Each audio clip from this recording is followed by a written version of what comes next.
Welcome to His Word Heals. You can also visit us online at www.hiswordheals.com for all of our past programs, a Healing Scriptures CD, 2 books, and Revelation time charts.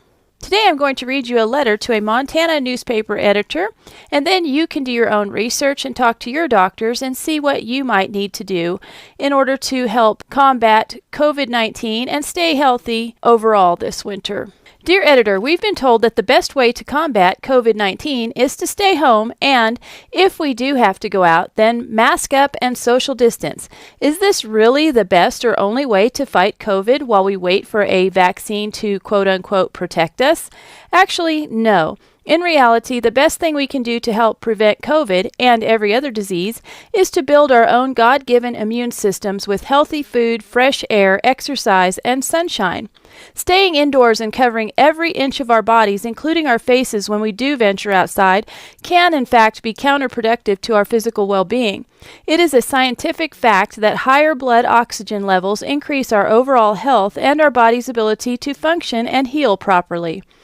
This is the reason critically ill patients are often administered oxygen, and even sports figures utilize hyperbaric chambers to be bathed in high oxygen concentrations when recovering from injuries.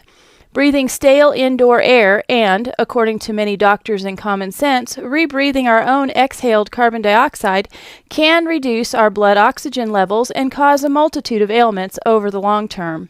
Then, without sunshine on our skin, we cannot produce vitamin D, which has been scientifically shown to be a critical component of good health. Most significantly, according to many scientific and medical websites, vitamin D deficiencies have been a major factor in many severe COVID patients. For instance, ScienceDaily.com says vitamin D levels appear to play a role in COVID-19 mortality rates. Patients with severe deficiency are twice as likely to experience major complications. When I recently asked one of the doctors present at an area virtual county health board meeting about these COVID vitamin D studies, she confirmed that yes, most people in Montana probably are vitamin D deficient because we don't get much sun in Montana. She also said they do use vitamin D supplementation as a help in treating severe COVID cases because these patients usually are vitamin D deficient. I then suggested that perhaps it would be a good idea, along with their mask advisory postings, to include this information with a recommendation for folks to have their vitamin D levels checked. Surprisingly, or not, she didn't think that was a good idea. She said that most people already consult with their doctors on their health and that vitamin D toxicity is very dangerous, suggesting that some people might take too much vitamin D. What? Which is more dangerous, COVID or vitamin D? Staying indoors and not getting air or sunshine are proven to be detrimental to our health in the long run, as is rebreathing our own carbon dioxide. Vaccines are admittedly dangerous, and the ones coming are even experimental and unproven over the long term. The health departments, however, still recommend all of the above in spite of the dangers. Yet, even considering how severe COVID can be in some people, this doctor didn't think it was a good idea to inform the community about the link between severe COVID and vitamin D deficiencies because of the remote, as you will see, possibility of vitamin D toxicity. Really?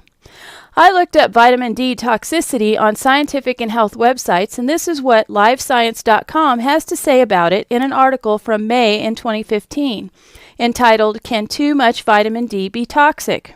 Quote, researchers analyzed information from more than 20,000 vitamin D blood tests performed over a 10-year period. They looked to see how many people had high vitamin D levels.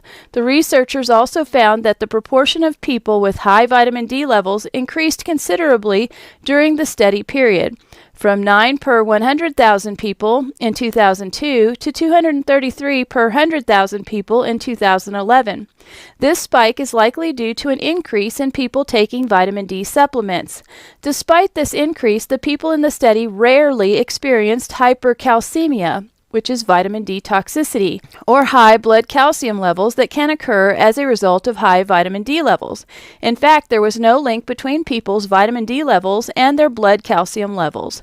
We found that even in those with high levels of vitamin D, over 50 ng/ml, There was not an increased risk of hypercalcemia or elevated serum calcium with increasing levels of vitamin D. Study co-author Dr. Thomas D. Thatcher, a family medicine expert at Mayo Clinic, said in a statement, "The study identified just 4 cases over the 10-year period of people who had hypercalcemia associated with high vitamin D levels. There was just 1 case of true vitamin D toxicity in a 51-year-old woman who had vitamin D levels of 364 ng/ml. The woman had taken 50,000 international units of vitamin D per day for 3 months, along with calcium supplements, and went to the doctor with weight loss, vomiting, and confusion. The recommended upper limit for vitamin D supplementation is 4,000 IU per day." The study was published in the May issue of the journal Mayo Clinic Proceedings. So perhaps we should be asking our personal physicians about vitamin D supplementation after all.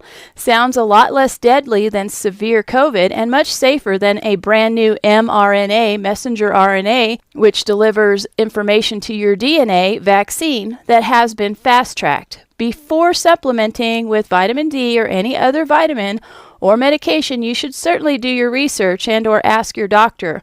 If you do choose to take high levels of vitamin D, I found information that you should probably also supplement with vitamin K. Again, ask your doctor. Another article at healthline.com has this to say about preventing vitamin D toxicity. One symptom of extremely high vitamin D levels, toxicity, is hypercalcemia, a condition characterized by excessively high levels of calcium in the blood. Vitamin K deficiency is associated with BVC, which is the vitamin D toxicity. Observational studies have linked low vitamin K levels to an increased risk of blood vessel calcification. Vitamin K supplements may reduce BVC in humans.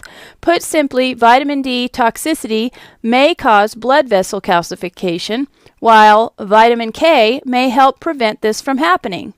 Again, we need to check with our doctors, especially if we are older or on any medications, as I also found that vitamin K can interfere with blood thinners. However, regarding COVID safety and prevention measures, we also need to do our own research because unfortunately our pharmaceutical company-trained health officials aren't always giving us the entire truth or facts for our own safety. I, for one, believe when we do have all the facts, we are better equipped as free and intelligent adult individuals to make our own health choices and decisions rather than blindly and obediently masking up or staying home until we are ushered into line to roll up our sleeves and be injected with the next experimental concoction. We are fearfully and wonderfully made by our Creator. With the proper fuel and care, our bodies can stay healthy and serve us well for a long and happy lifetime. Blessings and shalom to all of you and everyone in your home.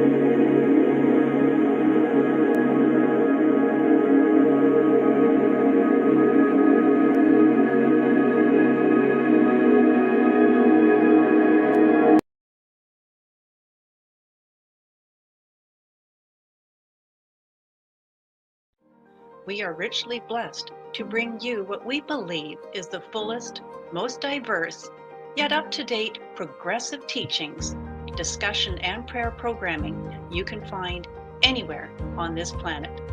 Be sure to take the tour of the MessianicLambRadio.com website.